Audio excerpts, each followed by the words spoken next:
নমস্কার, গল্পের পাতা ইউটিউব চ্যানেলে আপনাদের সবাইকে স্বাগত। আমরা আপনাদের মনোরঞ্জনের জন্য নিয়ে এসেছি কিছু বাংলা গল্প, যেগুলো আমাদেরই তৈরি। লেখক কাহিনীটিকে রোমাঞ্চকর আবহাওয়া বা প্লট তৈরির জন্য কিছু পৌরাণিক চরিত্র ও নৃশংসতা দেখিয়েছেন, কোনো কুসংস্কার বা অযৌক্তিক ভিত্তিকে প্রশ্রয় দেবার জন্য নয়। আশা করি আমাদের সকল শ্রোতারা সংস্কার মুক্ত হয়েই খোলা মনে গল্প শোনার আনন্দেই এই গল্পগুলি উপভোগ করবে। শুরু হতে চলেছে আমাদের আজকের পরিবেশন, পুষ্পাক্ষ বাগচির লেখা অমরত্ব।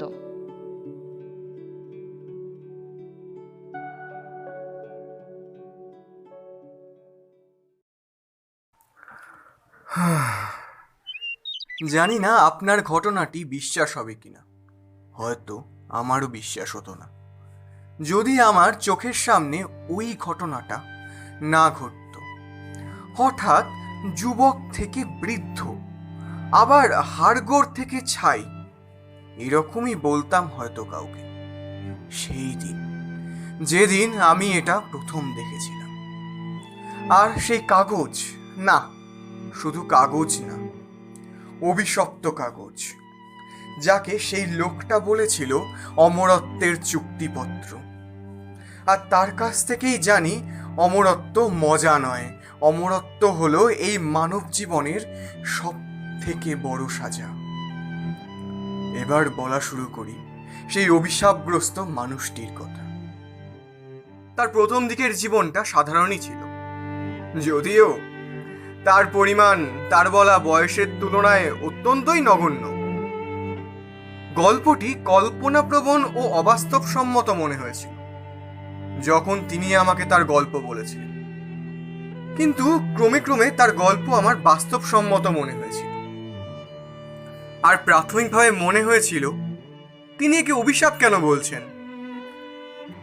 যাই হোক, তার নাম শ্রীবৎস উপাধ্যায়। নামটা পুরনো দিনের মনে হলেও এখন আমার কাছে সেটাই যুক্তিযুক্ত। তার মতে তার জন্ম আনুমানিক 1780 সালের আশেপাশে, কারণ তখন সবেমাত্র বাংলায় ইংরেজ শাসন শুরু হয়েছিল। নদিয়ার মধ্যে অবস্থিত পটুয়া নামের এক ক্ষুদ্র গ্রামের সদানন্দ উপাধ্যায়ের ছেলে ছিলেন তিনি। তার বাবা তৎকালীন সমাজের পণ্ডিত হওয়ায় তিনি লেখাপড়া জানতেন। শান্ত স্থির মনোভাব, শাস্ত্রের প্রতি বিপুল দক্ষতা ও অক্লান্ত স্মিত হাসির জন্য মাত্র 19 বছর বয়সেই তার পরিচয় সারা নদিয়ায় ছড়িয়ে পড়েছিল। সেই বৃহস্পতিবার গুরু পূর্ণিমার দিনে সেই ঘটনাটা না ঘটলে তার জীবনটা হয়তো আর 5টা সাধারণ মানুষের মতোই হতো।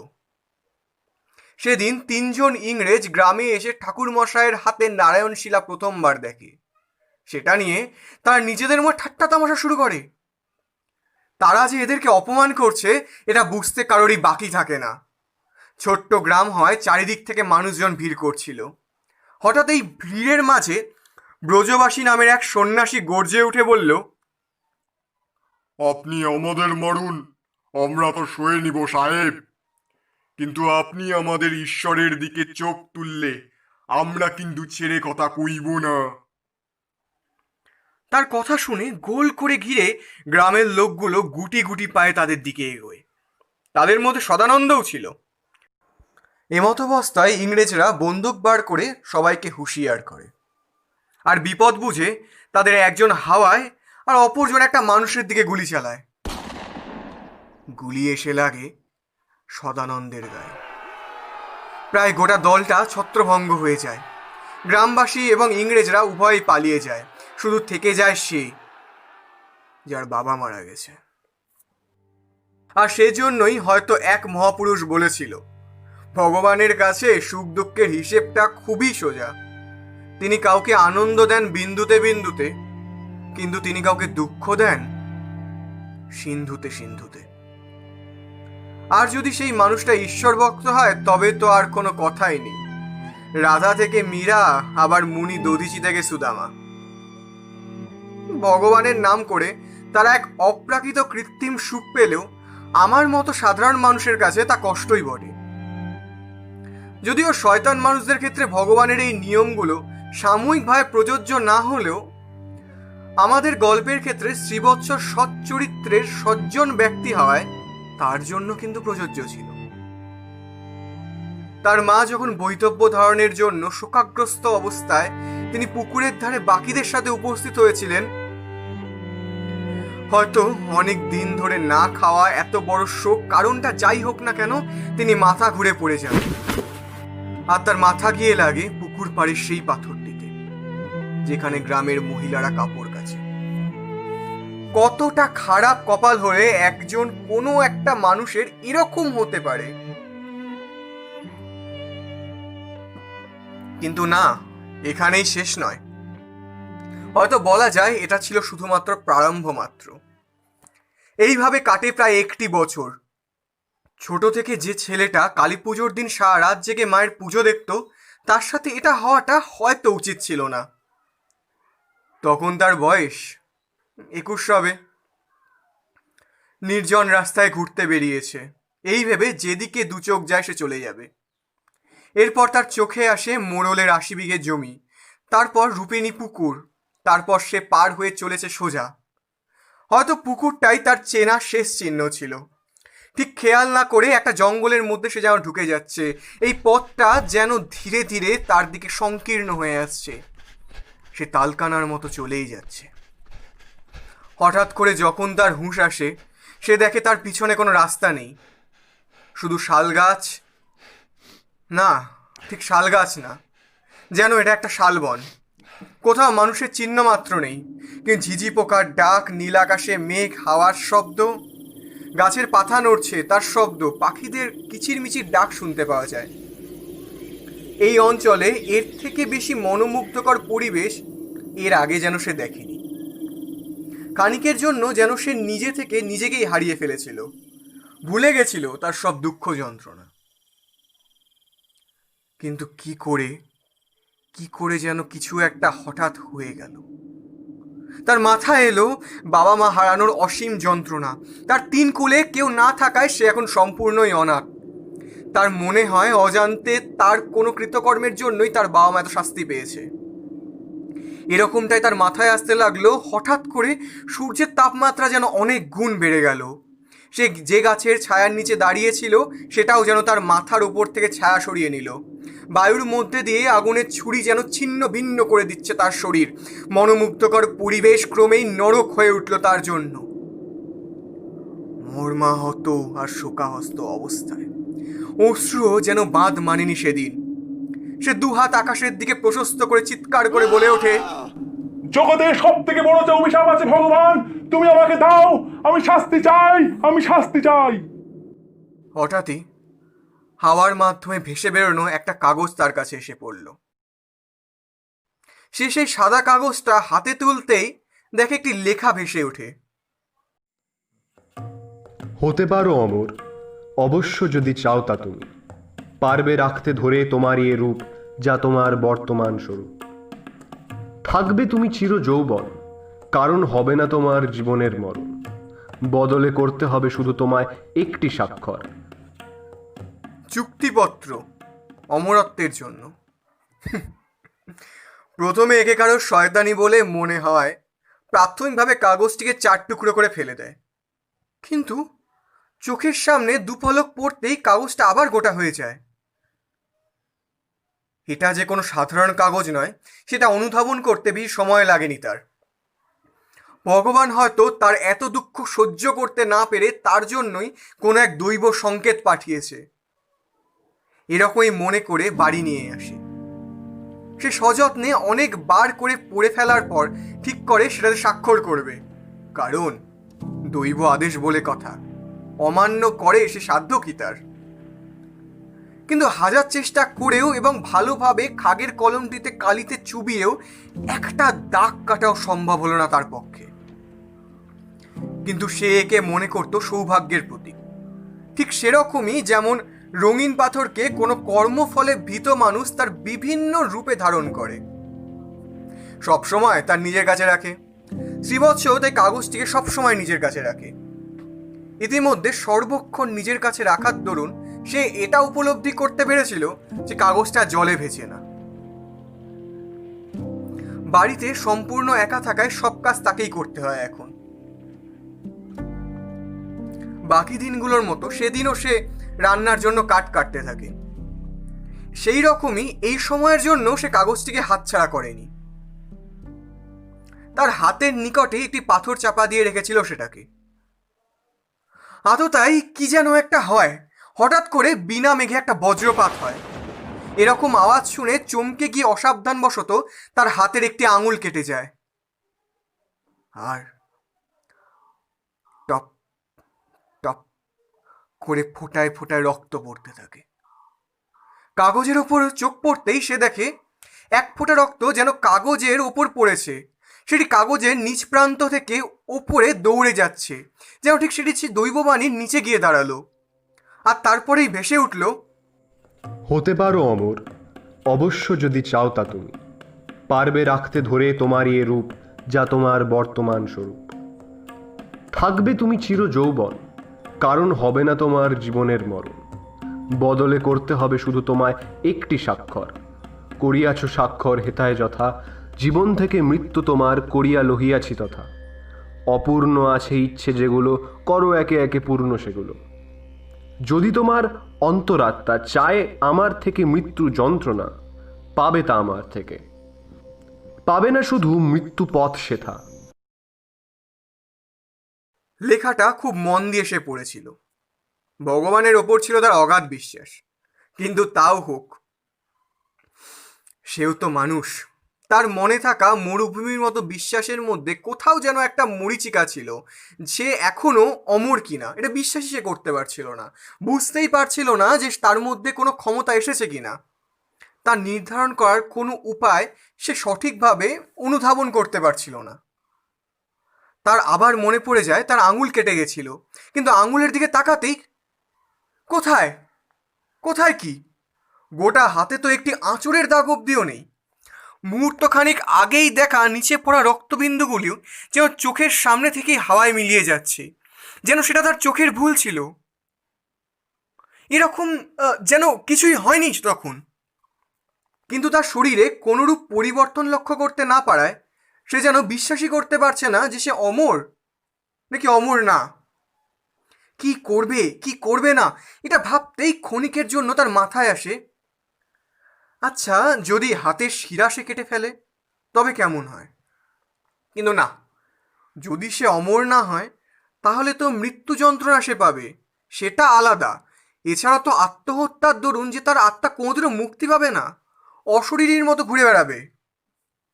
তাছাড়াও আত্মহত্যা যে মহাপাপ, এটা ভাবতে ভাবতে গোটা দিনটাই চলে যায়। পরের দিন তার মাথায় আসে একটা আঙুল কেটে দেখলে কেমন হয়। কাটবে কি কাটবে না এই চিন্তা করতে করতে কেটেই ফেলল। কাটার পর সামান্য ব্যথা অনুভব হয়, চোখে কাটাটা দেখা গেলেও তা দিয়ে কোনো রক্তপাত হয় না। এর মধ্যেই দৃষ্টিগোচর হয় কোথায় কাটা, তার তো কোনো চিহ্ন নেই। পরের পরীক্ষা করার মতো সাহস হয়তোই কোনো ব্রাহ্মণ সন্তানের হবে। কিছু না ভেবেই সে নিজের হাতের কবজি কেটে ফেলল। তীব্র যন্ত্রণায় আর্তনাদ করে ওঠে, কিন্তু সে যন্ত্রণা ছিল ক্ষণিকের। শুরুতে মাংস ও হাড়ের বিভৎস রূপ দেখা গেলেও নিমিষের মধ্যেই সব মিলিয়ে যায়, সব জোড়া লেগে যায়। কাগজের ওপর লেখা প্রত্যেকটা কথা যে অক্ষরে অক্ষরে সত্য তা বুঝতে বাকি থাকলো না আর তার। কিন্তু শেষ দু লাইনের কথা ভেবে সে মুচকি হেসে নিজেকে বলল, কেন চাইবো আমি মৃত্যু যন্ত্রণা, কেন চাইবো। এই করে ইতিমধ্যে বছর দুয়েক পার হলো। সে এখন ভবঘুরে, যেদিকে চোখ যায় সেদিকেই তার পদার্পণ ঘটে। মাঝে মধ্যে বাচ্চাদের কাছে জাদু খেলা দেখায়, নিজের পেটে ছুরি ঢুকিয়ে বলে, এই দেখো আমি মরছি না। যা টাকা পয়সা পায় তার কিছুটা নিজের কাছে রেখে বাকি সবই দিয়ে দেয় বাকিদের। কারণ সেটা তার কাছে নিতান্তই অপ্রয়োজনীয়ই বটে। দীর্ঘদিন না খেয়ে থাকলেও দুর্বলতা বোধ হয় না, জল না খেয়ে শুধু দৌড়াতে থাকলেও তেষ্টা বোধ হয় না। একজন স্বাভাবিক মানুষের দেহে যেসব কার্যকলাপ হয়ে থাকে, কিন্তু এসব কিছুর পরেও তার মনে সম্পূর্ণ আর্জি যেন পূরণ হলো না। তার ধারণা ছিল তার দেহে ভৃগধরের মতো শক্তি হবে, অর্জুনের মতো অস্ত্র চালাবে, আকাশে ওড়ার ক্ষমতা থাকবে, এসব সে ধীরে ধীরে পাবে। কিন্তু এর যে কোনোটাই হলো না। সে ব্রাহ্মণ হলেও মাঝে মাঝে অব্রাহ্মণমূলক কাজ করতেও সে পিছু পা হয়নি, যার পরিচয় কিছু মাস পরেই পাওয়া যায়। ঘুরতে ঘুরতে সে এসে পৌঁছায় পলাশপুর জঙ্গলে। এই জঙ্গলে বাঘ থাকায় সাধারণত কেউ আসতে সাহস পেত না, কিন্তু যে অমর তার আবার কিসের মৃত্যু ভয়। তখনই তার চোখের সামনে বাঘ না এলেও আসে সেই 3 জন ইংরেজ। হয়তো তারা সেদিন এসেছিল সেই বাঘ শিকারের উদ্দেশ্যে, যারা তার বাবার হত্যার জন্য দায়ী ছিল। তাই একরকম ক্রোধ সংবরণ করতে না পেরেই ঝাঁপিয়ে পড়েছিল তাদের উপর। একজনের গলা টিপে ধরতেই বাকিরা তাকে বাঁচানোর জন্য গুলি করে। তীব্র যন্ত্রণা আর ব্যথা অনুভূত হলেও তার মুখ দিয়ে একটি আওয়াজও বেরোয়নি। তারা আরেক রাউন্ড গুলি চালায়। ততক্ষণে একজনকে সে গলা টিপে মেরেও ফেলেছে। তারা দেখে চমকে যায়, গুলিগুলো নিজে থেকেই শরীর থেকে বেরিয়ে আসছে। আর তারপরেই দেখে গুলি লাগার চিহ্ন মাত্রও নেই তার পিঠে। শ্রীবৎস বলে ওঠে, তোমরা এতদিন পাখিদের শিকার করেছো সাহেব, এবার দেখো শিকার হতে কেমন লাগে।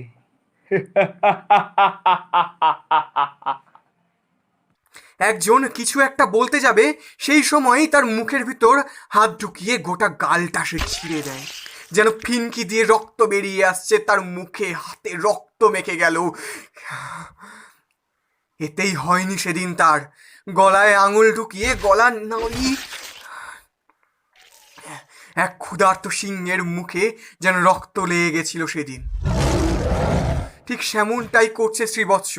তা দেখে তৃতীয় ইংরেজটা তখনই অচৈতন্য হয়ে পড়ে, কিন্তু সে তাকে তখন মারেনি, কারণ কষ্ট দিয়ে মারাটাই হয়তো তার উদ্দেশ্য ছিল। ইংরেজটা জ্ঞান ফিরে পাওয়ার অপেক্ষা করছিল শুধু। জ্ঞান ফিরতেই শ্রীবৎস তার ঘাড় মটকে দেয়। জানি না কি হয়েছিল সেদিন তার।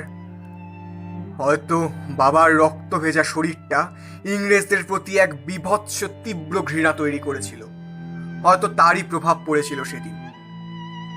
আসলে ক্রোধ, ঘৃণা, অমরত্ব, এই 3টি একসাথে থেকেই হয়তো সেদিন তাকে রক্ত পিপাসু মানুষ খেকোতে পরিণত করেছিল। কারণটা সে যাই হোক না কেন, তার রক্ত ভেজা শরীর আর বস্ত্র পরিষ্কার করতে নিকটেই তামসী নদীতে নামে সে। সেখানে সে তার বাবার উদ্দেশ্যে বলে, আজ আমি সফল হয়েছি তোমার মৃত্যুর প্রতিশোধ নিতে। জানি প্রতিশোধ ব্রাহ্মণের দ্বারা শোভা পায় না, কিন্তু ভগবান পরশুরামকেও তো নিজের মন থেকে মুছে দিতে পারলাম না। যদিও আমার মনে হয় আজ থেকে আমি ব্রাহ্মণত্বের অধিকার হারিয়েছি, তাই আমি আমার পৈতা পরিত্যাগ করলাম। পারলে তুমি আমাকে ক্ষমা করো। জল থেকে বেরিয়ে এসে তার মাথায় আসে তার ধুতিতে থাকা দৈব কাগজটি আর নেই। সে সেই পূর্বের স্থানে দৌড়ে গিয়ে দেখে কাগজটি মাটিতে পড়ে আছে।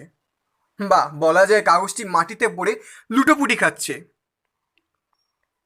কোনো দিন যাতে নিজের অজান্তে সে কাগজটিকে হারিয়ে না ফেলে, তাই একজন ইংরেজের কোমর বন্ধনী থেকে একটি ছুরি বার করে নিজের বুকটা পাঁজর থেকে চিড়ে দেয়, ভেতরে ঢুকিয়ে দেয় সে কাগজটা। ক্ষণিকের যন্ত্রণার পর এবারও সেই স্থান পূর্ণ হয়ে যায়, আর কাগজটি তার সাথেই হয়তো থেকে যায়। ক্ষণিকের যন্ত্রণার পর এবারও সেই স্থান পূর্ণ হয়ে যায়। কালক্রমে ভবঘুরের মতো সে ঘুরতে থাকে। সে ঘুরতে ঘুরতে আসে উত্তর কলকাতায়। তৎকালীন সময়ে সেখানকার মণিকান্তবাবু ছিলেন সবচেয়ে সম্ভ্রান্ত ও ধনী পরিবারগুলোর মধ্যে একটা। সেখানে মণিকান্তবাবুর বড় মেয়েকে প্রথমবার দেখেই যেন তার চোখ ধাঁধিয়ে যায়। শ্রীবৎস আশপাশ থেকে জানতে পারে বিশ্বেশ্বর ঠাকুর হলো মণিকান্তবাবুর চিরশত্রু। এটা জেনেই সে মণিকান্তবাবুর কাছে গিয়ে বলে, আমি যদি বিশ্বেশ্বর ঠাকুরকে তর্কের মাধ্যমে অপমান করে বিতাড়িত করতে পারি এই স্থান থেকে, তবে কি আপনি আমাকে বড় জামাই হিসেবে গ্রহণ করবেন?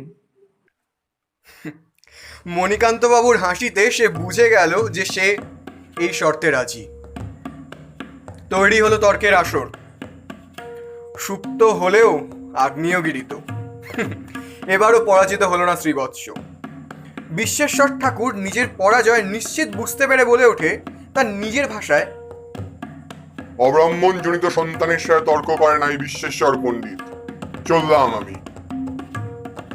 শ্রীবৎসের তখন চোখে আগুন জ্বলল, মাথা যেন বরফের মতো ঠান্ডা। সে বলে, তোমার পেছনে থাকা প্রহরীকে বলো আমার পেটে বল্লম ঢুকিয়ে দিতে। যদি আমি অব্রাহ্মণ জনিত হই, তবে আমার শরীর থেকে সব রক্ত বেরিয়ে যেন আমি যেন এখানেই মারা যাই। আর যদি তা না হয়, তাহলে তো তুমি জানোই। শর্তে রাজি হয়ে বল্লম ঢোকানো হলো, কিন্তু কোনো রক্তপাত হলো না। পণ্ডিত এটা হয়তো আশাই করেনি। পরের দিন মধ্যাহ্নে বিশ্বেশ্বর ঠাকুরের মাথায় ঘোল ঢেলে মুখে কালি মাখিয়ে গাধার পিঠে উল্টো করে বসিয়ে রাস্তা ঘোরানো হলো। সেই দিন রাতেই বিয়ের দিন হিসেবে স্থির হয়। বিয়ের পর জানতে পারে তার স্ত্রীর নাম ছিল মণিমালা। মণিকান্তবাবুর অর্থের অভাব না থাকায় পূর্ব কলকাতার জমিদার বাড়িটা দিয়ে দেয় তাদের। প্রথম দেখায় মণিমেলাকে শুধু পছন্দ হলেও যতটা সময় অতিবাহিত হয় সে যেন সত্যি সত্যি চোখের মণি হয়ে উঠল। এই করে কেটে গেল প্রায় 15 বছরের সুখী দাম্পত্য জীবন। কিন্তু তাদের কোনো সন্তান না হয় জীবনে কোথাও যেন একটা কষ্ট থেকেই গেল। একদিন ঘুম থেকে উঠে শ্রীবৎস দেখে একজোড়া শিশু, দুজনেরই বয়স এই 2.5 থেকে 3 বছর হবে, তারা দরজার সামনে পড়ে আছে। অনেক খোঁজার পরেও তাদের বাবা মাকে পাওয়া গেল না। সে এবং মণি ঠিক করে তারা এই 2 সন্তানেরই হয়ে উঠবে বাবা মা। স্বভাবতই পরের কয়েকটি মাস বাচ্চাদের চিৎকারে বেশ আনন্দেই কাটল, কিন্তু সেটা বেশি দিন টিকল না। এবার এলো সাল 1820। কলেরা রোগ মহামারীর মতো তখন চারিদিকে ছড়াচ্ছে। চারিদিকে শ্মশান পরিণত করার পর কলেরা যখন পূর্ব কলকাতায় নিজের প্রভাব বিস্তার করতে শুরু করে, এরকম সময়ে বিপদ বুঝে তার মাথায় আসে সেই দৈব কাগজের কথা। বাড়ির লোকেদের অগোচরে সে নিজের বুকটা আবার চিরে বার করে সেই দৈব কাগজটাকে। কাগজটা তখনও ছিল ধবধবে সাদা, ঠিক কোথাও যেন খুব সযত্নে সেটাকে রাখা ছিল। মনির হাতে নিচে কাগজটিকে রেখে তার আঙুল সূচ দিয়ে ফুটো করে 1 ফোঁটা রক্ত ফেলার চেষ্টা করে কাগজটিতে। রক্ত ফেলার কাজ করতে শ্রীবৎস সফল হলেও তার প্রকৃত উদ্দেশ্য চরিতার্থ হলো না। কচু পাতার ওপর 1 বিন্দু জল যেভাবে থাকে সেভাবেই যেন ঠিক ছিল রক্তবিন্দুটা। কাগজের ওপর সোজা করার সাথে সাথেই রক্তবিন্দুটা নিচে পড়ে যায়। সে বুঝে যায় তার স্বাক্ষর থাকাকালীন অন্য কারোর স্বাক্ষর গ্রহণ করবেই নাই কাগজটা, এই অভিশপ্ত কাগজটা। কিন্তু সে চেষ্টা করতে থাকে কাগজের ওপর থেকে কোনো রকমের নিজের রক্তের ফোঁটা তোলার। কিন্তু হাজার চেষ্টা করেও শেষে এই কাজে সে অসমর্থ হয়। ক্রমেই এই গ্রামটিও শ্মশানে পরিণত হয়। তার চোখের সামনে তার প্রাণপ্রিয়া স্ত্রী মারা যায়। বাচ্চা দুটিকেও বাঁচাতে পারে না সে। নিজের হাতে 3টি চিতা পোড়ানোর পর সে যেন উন্মাদ হয়ে উঠেছে। উদ্ভ্রান্তের মতো জমিদার বাড়ির এদিকে ওদিকে ঘুরতে থাকে। বারবারই কাগজটার দিকে তাকায় আর তার নিজের ওপরই যেন রাগ ওঠে। আমি মৃত্যু চাই, মৃত্যু চাই আমি। এই বলে আর্তনাদ করে কেঁদে ওঠে আর একটা অশ্রু ফোঁটা কাগজে পড়ে। সেটিও যেন দৌড়ে গিয়ে ঠিক সেই জায়গায় যেখানে লেখা ছিল, মৃত্যু যদি চাও তুমি। এরপর ভেসে ওঠে কাগজে পরবর্তী লেখা, হতে পারো অমর, অবশ্য যদি চাও তা তুমি। পারবে রাখতে ধরে তোমার এ রূপ, যা তোমার বর্তমান স্বরূপ। থাকবে তুমি চির যৌবন, কারণ হবে না তোমার জীবনের মরণ। বদলে করতে হবে শুধু তোমায় একটি স্বাক্ষর, করিয়াছ স্বাক্ষর হেথায় যথা, জীবন থেকে মৃত্যু তোমার করিয়া লহিয়াছি তথা। অপূর্ণ আছে ইচ্ছে যেগুলো, করো একে একে পূর্ণ সেগুলো। যদি তোমার অন্তরাত্মা চায় আমার থেকে মৃত্যু যন্ত্রণা, পাবে তা আমার থেকে। পাবে না শুধু মৃত্যু পথ সেথা, মৃত্যু যদি চাও তুমি, করো তবে কাছে মোর মৃত্যু প্রার্থনা। মৃত্যু তোমায় দিতে পারে সেই, যে তোমায় বাঁধিয়াছে হেথা। করতে পারে প্রার্থনা যদি তোমার আমার হৃদয়ে গলন, হাসি মুখে তবে করব গ্রহণ তোমারে মৃত্যুবরণ। খুব ভালো করে পড়েও খুব বেশি বুঝতে পারেনি সেদিন সে। জীবনে এমনিতেই প্রথম প্রেম কেউ পায় না, আর এদিকে শ্রীবৎস পেয়েও তা হারিয়েছে। এই যন্ত্রণা বাকিদের পক্ষে বোঝাটা বেশি দুঃসহকর। পরবর্তী 5 বছর উদ্ভ্রান্তের মতো শুধু চারিদিকে ঘুরতে থাকে। সে যেদিকেই যায় সেদিকেই যেন সে দেখতে পায় মণিমালাকে। কিন্তু এবার আর না, সে সেই কাগজটিকে ছুঁড়ে ফেলে দেয়। সে বোঝে এই কাগজটি কতটা অভিশপ্ত। সে বোঝে তার অন্তরের আত্মার শান্তির জন্য এখন শুধু শিক্ষার প্রয়োজন। এর জন্য গ্রামে গ্রামে ঘুরে টাকা জোগাড় করতে থাকে। ইতিমধ্যে তার নামে অনেক গল্প রটে যায়। অশরীরী শক্তি থেকে সে নাকি শক্তি পায়, শয়তান থেকেই তার জন্ম, প্রত্যহ শিশুদের রক্তপান করে নিজের যৌবন ধরে রাখে।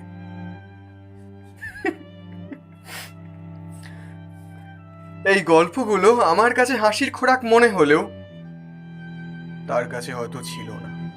সে বোঝে যে শিক্ষা তার প্রয়োজন তা প্রাচ্য না, পাশ্চাত্য। পাশ্চাত্য শিক্ষা লাভের জন্য সে লন্ডন যায়। সেখানে প্রায় 8 বছর থেকে সে শুধু কারিগরি বিদ্যাতেই স্নাতক হয়। এরপর সেখান থেকে সে যায় ফ্রান্স, সেখানে চিকিৎসা বিজ্ঞান ও ঔষধের ওপর পাণ্ডিত্য অর্জন করে। এইভাবে একে একে গণিত, পদার্থবিদ্যা, পাশ্চাত্য ধর্মশাস্ত্র বিভিন্ন বিষয়গুলোতে জ্ঞান অর্জন করে। ততদিনে গ্রামের ফিনফিনে ধুতি পরা পণ্ডিত থেকে সে হয়ে উঠেছিল স্যুটবুট পরা সাহেব। সালটা তখন 1860 হবে। বিশ্বের সব থেকে গোপন জায়গাগুলিকে খুঁজে বার করাই সে তার নিজের জীবনের লক্ষ্য হিসেবে মনস্থির করে। প্রথমে সে একাই যায় মাউন্ট ভিসুভিয়াসে। প্রথমবার চোখের সামনে লাভা দেখে তাতে হাত ডুবিয়ে দেয়। এটা তার জীবনে তার মতে সব থেকে যন্ত্রণাদায়ক অভিজ্ঞতা ছিল। এরপর সেখান থেকে ফিরে এসে তার তৎকালীন 2 বন্ধুকে নিয়ে সে যায় আন্টার্কটিকাতে। তার বাকি 2জন সাথী যখন মোটা মোটা গরম বস্ত্র পরেও ঠান্ডায় হি করে কাঁপছে, তখন শ্রীবৎস বরফের ওপর গোল করে গর্ত করতে থাকে, ততক্ষণ পর্যন্ত যতক্ষণ না সে জলের সন্ধান পাচ্ছে। তাদের কাছে এটা পাগলামো মনে হলেও তার কাছে এটা ছিল একটা খেলা মাত্র। জলের সন্ধান পেতেই জলে ডুব দেয় সে আমাকে বলেছিল জলের নিচের পৃথিবীর সৌন্দর্যটা যেন আলাদাই। প্রায় 8 ঘন্টা লেগে যায় তার সৌন্দর্য উপভোগের জন্য। অনেকবার দম বন্ধের মতো পরিস্থিতি হলেও তাতে তার বিশেষ কিছু হয় না। কিন্তু সে যখন ওপরে উঠে আসতে চায় তখন তো সে আর কোনো ফাঁকা জায়গা দেখতে পাচ্ছে না। কোথায় গর্ত? সবটাই যেন শুধু সাদা। সে জানতো সে অমর হতে পারে, কিন্তু তার শরীরে এতটা সামর্থ্য নেই যে সে এতটা পুরু বরফের স্তর ভাঙতে পারবে। তাই সামান্য চেষ্টার পর সে হাল ছেড়ে দিল।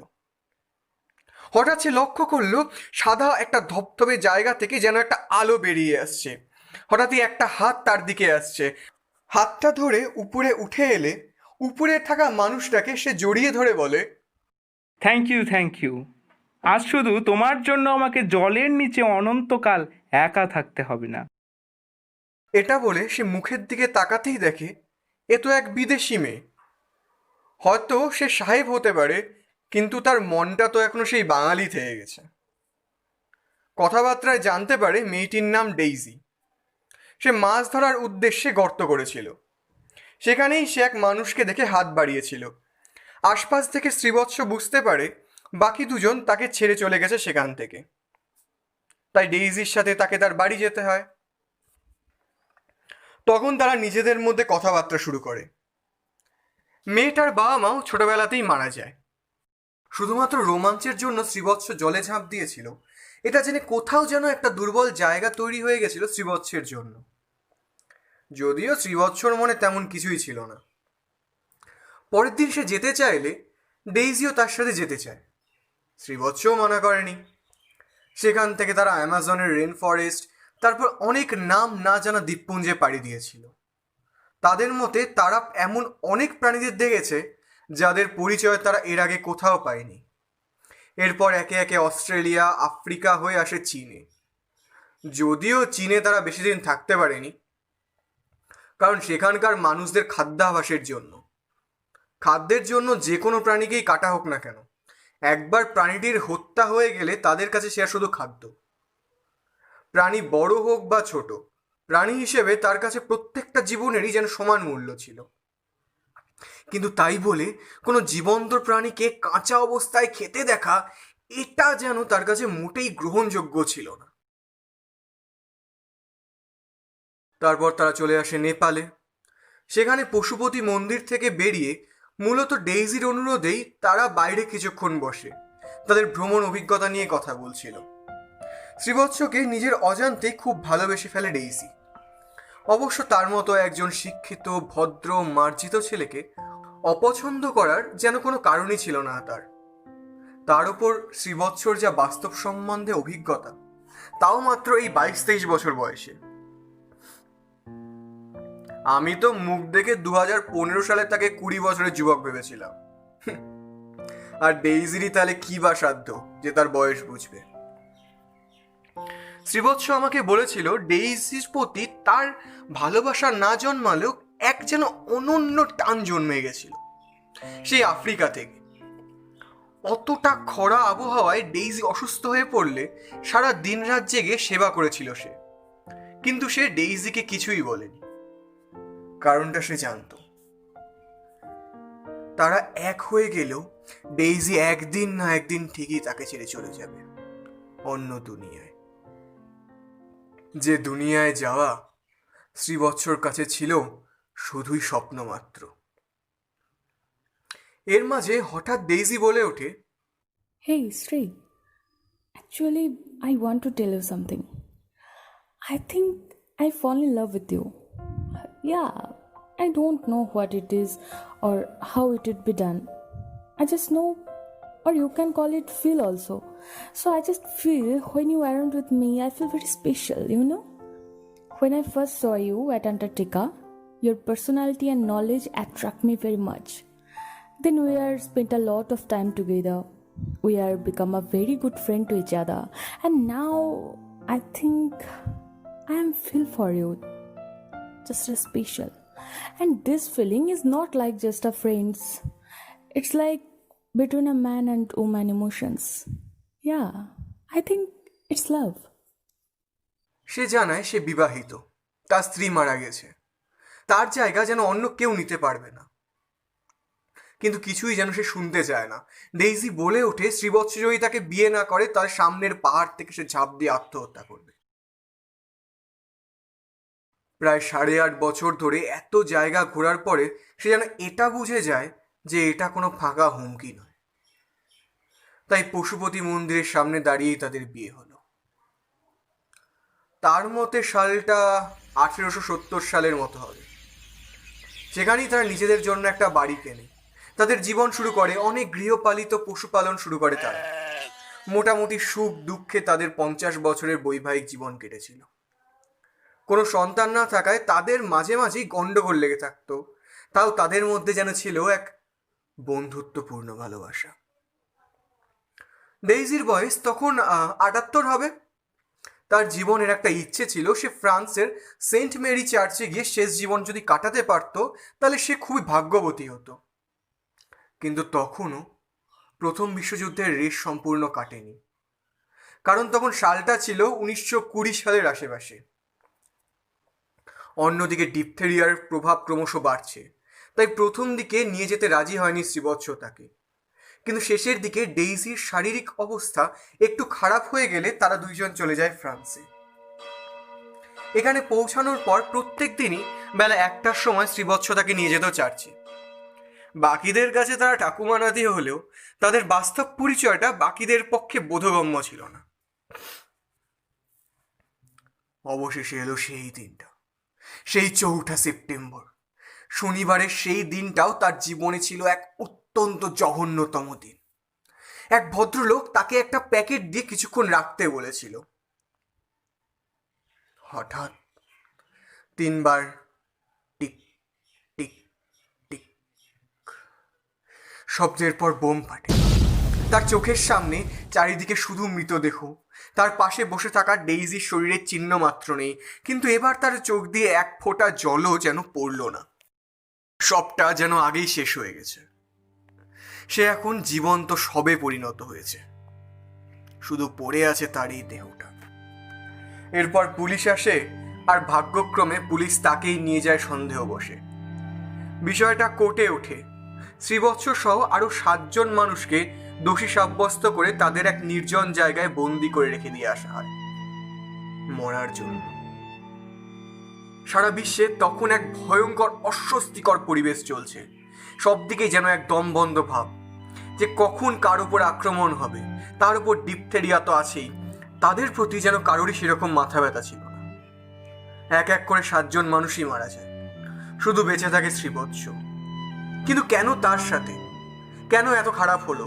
কেন সেই অভিশপ্ত কাগজটা সেই দিন সে হাতে তুলেছিল?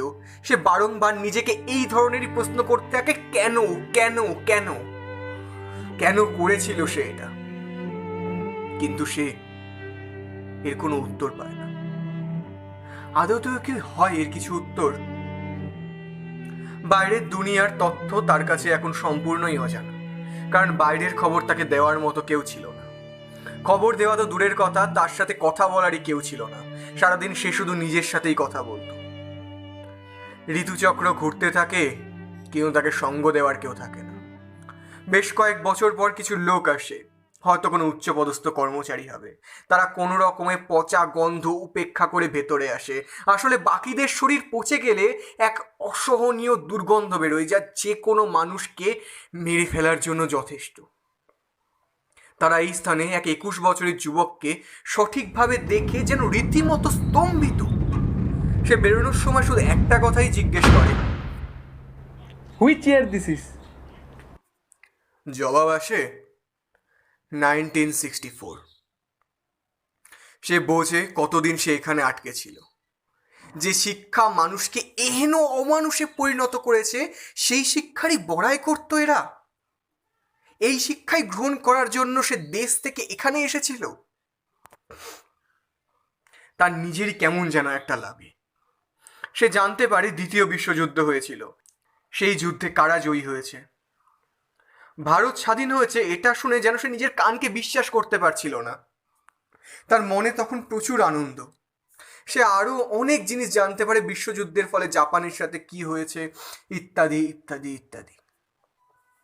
বেঁচে থাকার আর বিন্দু মাত্র ইচ্ছে ছিল না তার। কিন্তু মরার উপায় কি ছিল কাগজটাতে, তার তো বিন্দু বিসর্গও সে মনে করতে পারছে না। এমন সময় হঠাৎ সেই কাগজটা আবার ভেসে আসলো তার সামনে। প্রার্থনার সাথে সাথে ভগবান আসুক আর না আসুক, শয়তান ঠিকই চলে আসে। আর এক্ষেত্রে তো সে নিজের শয়তানকে বুকে জড়িয়ে রেখেছিল একদিন। বারবার পড়েও বুঝতে পারছে না যে এখন কি করতে হবে। কিন্তু সে তখনও ভগবানের উপর সম্পূর্ণ বিশ্বাস হারায়নি। সে ভেবেছিল এই বিপদ থেকে যদি তাকে কেউ বাঁচাতে পারে, তাহলে সেটা কেবলমাত্র আর কেবলমাত্রই ভগবান। এ বিষয়ে অবশ্য তাকে খুব বেশি দোষ দেওয়া চলে না। যখন কোনো বড় নৌকা জলে ডুবতে থাকে, তখন সব যাত্রীরা মিলে সেদিকেই যাওয়াটাকে শ্রেয় ভাবে যে দিকটায় সামান্য উঁচু থাকে। সে জানতো তার এখন শুধু ভগবানকে ডাকতে হবে, কিন্তু কোন ভগবানকে সে ডাকবে, এটা হলো বড় প্রশ্ন। কারণ দেবতা বলতে গেলে তো হিন্দুদের প্রায় 33 কোটি, আবার বিভিন্ন ধর্মের বিভিন্ন দেবদেবী। কিন্তু যেহেতু সে হিন্দু ছিল, তাই তার মতে ভগবানটিও হয়তো কোনো হিন্দু উপাস্য। তাছাড়াও তার কাছে লেখা চিঠিটা তো বাংলায়। সেখান থেকে সে চলে যায় হিমালয়ে, বিভিন্ন দেবতার বিভিন্ন সময় ধরে নাম জপ করতে থাকে। এক এক সময় করে এক একটা দেবতা, বহু বছর ধরে সে শুধু সেই ঘটনারই পুনরাবৃত্তি করতে থাকে। অবশেষে সে কোনো ফল পায় না। কোনো ফল না পেয়ে সে নিজেকেই দোষারোপ করতে থাকে। কেন কেন করেছিল, কেন সেই অভিশপ্ত পত্রতে সে হাত দিয়েছিল। হঠাৎ একটা সাধু বলে ওঠে, ओ बेटा, तुमने जिसके इंतजार में सदियां गुजार दिया, क्या वो है यहाँ पे?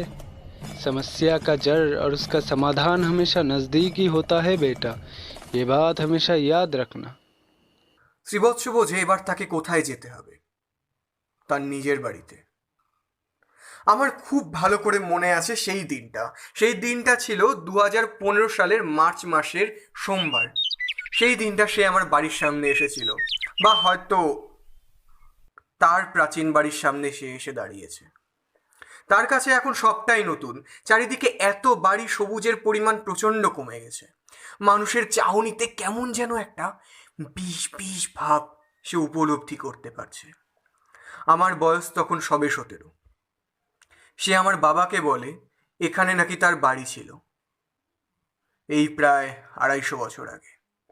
তাকে পাগল ভেবে তাড়িয়ে দিতে গিয়েও বাবা আটকে যায় তার মুখে শোনা গড়গড় করা ইংরেজি কথাতে। আমি শুধু দেখে যাচ্ছিলাম তাকে।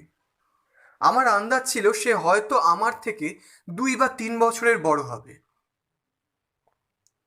তার কথা শুনে বাবা তাকে এক পণ্ডিত ভাবে। তার জন্য বাবা তাকে এবেলা থাকতে অনুরোধ করে। আমার স্নানাগারে স্নান করার পর সে যেন অন্য সুরে কথা বলছে।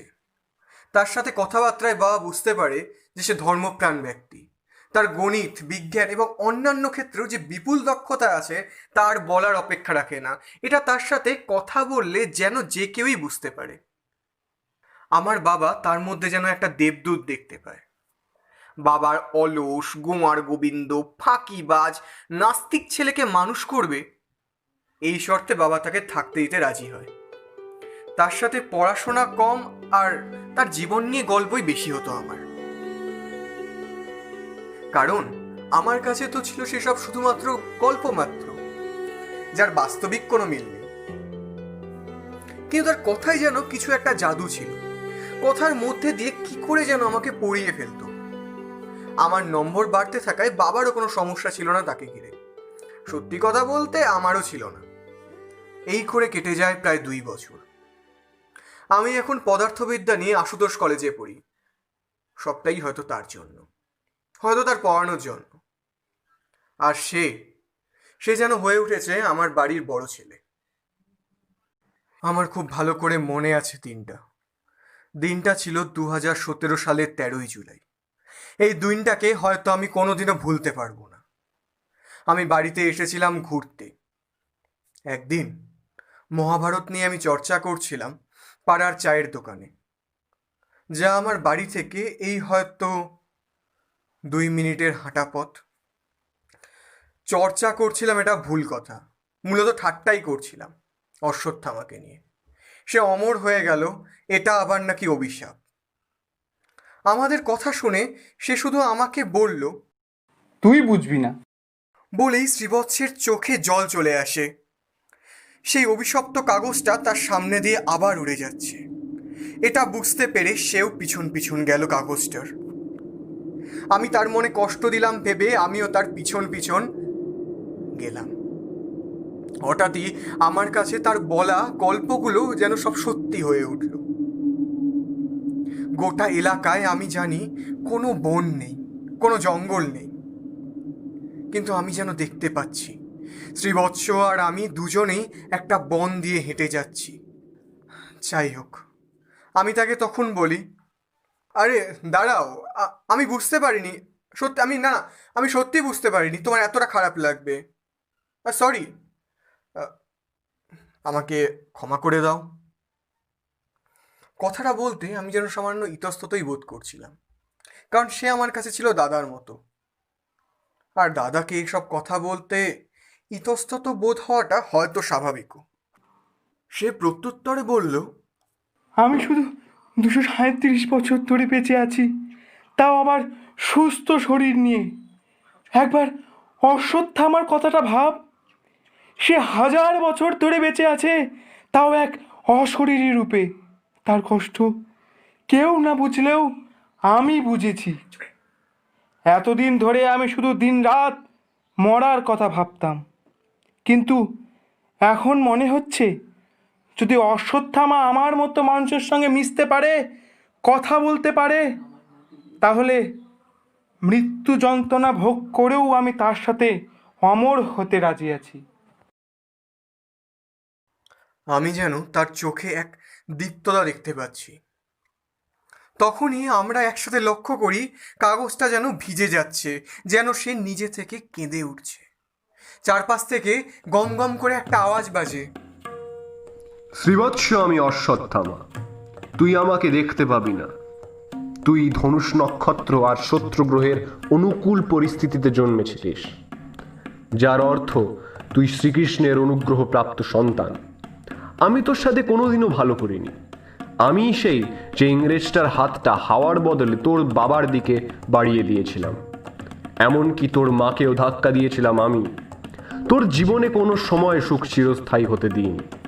যেদিন আমি তোকে এখানে প্রথম এনেছিলাম, তখন চারপাশের পরিবেশটাকে অসহ্য করে আমি তোর মনে চিন্তা ঢুকিয়ে দিয়েছিলাম যে তুই তোর বাবা মার মৃত্যুর জন্য দায়ী, আর চেয়েছিলাম তুই যাতে আমার কাছে শাস্তি চাস। আমি বরাবর তোর ক্ষতি করেছি, কিন্তু তাও তুই আমার কাছে থাকতে চেয়েছিস, মৃত্যু যন্ত্রণা সহ্য করেছিস। যা, আজ থেকে তুই মুক্ত। কথাটা শেষ না হতেই আমি দেখতে পাই শ্রীবৎস যুবক থেকে হুট করে মধ্যবয়স্ক, তারপর বৃদ্ধ, তারপর শুধু হাড়গোড় দাঁড়িয়ে আছে হাওয়ায়। অবশেষে তাও মাটিতে পড়ে যায় আর ছাই হয়ে উড়ে যায়। এবার আমার চোখ পড়ল কাগজটার দিকে। দেখলাম কাগজটার সব লেখা মুছে গেল, আর সেটা হাওয়ায় উড়ে গেল। এরপর আমার আর কিচ্ছু মনে ছিল না। আমি ঘুমিয়ে পড়লাম। যখন আমার চোখ খুলল, আমি জানলাম আমি পলাশদার বাগানে অজ্ঞান হয়ে পড়েছিলাম। এখন আমি বুঝি এই জগতের সবচেয়ে কাঙ্ক্ষিত আশীর্বাদটা বাস্তবে ঠিক কত বড় অভিশাপ। কিন্তু একটা প্রশ্ন আমার মনে থেকেই গেল, ঠিক কোন দোষের শাস্তি পেল শ্রীবৎস? তা হয়তো কেউ জানে না। হয়তো আমিও জানি না যে তার দোষটা কি ছিল। শুধু ভালো কথা বলতে একটাই, যে ওই অভিশপ্ত কাগজটা আর কারোর ক্ষতি করতে পারবে না।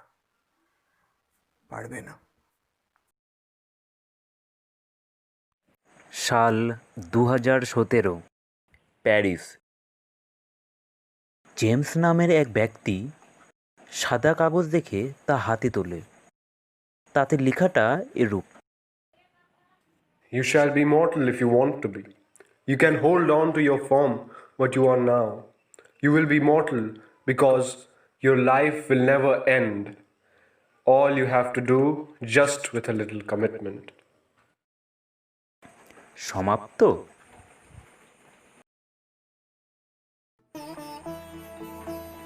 শুনছিলেন পুষ্পাক্ষ বাগচির লেখা গল্প অমরত্ব। গল্পের কথক কবি স্বয়ং। শ্রীবৎসর চরিত্রে সৌরভ চট্টোপাধ্যায়, অশ্বত্থামা অনন্য চট্টোপাধ্যায়। গল্পে ডেজলির চরিত্রে তিশা ভট্টাচার্য। থাম্বনেল ডিজাইনে আকাশ মহন্ত এবং সাউন্ড এডিটিংয়ে আমি জনি।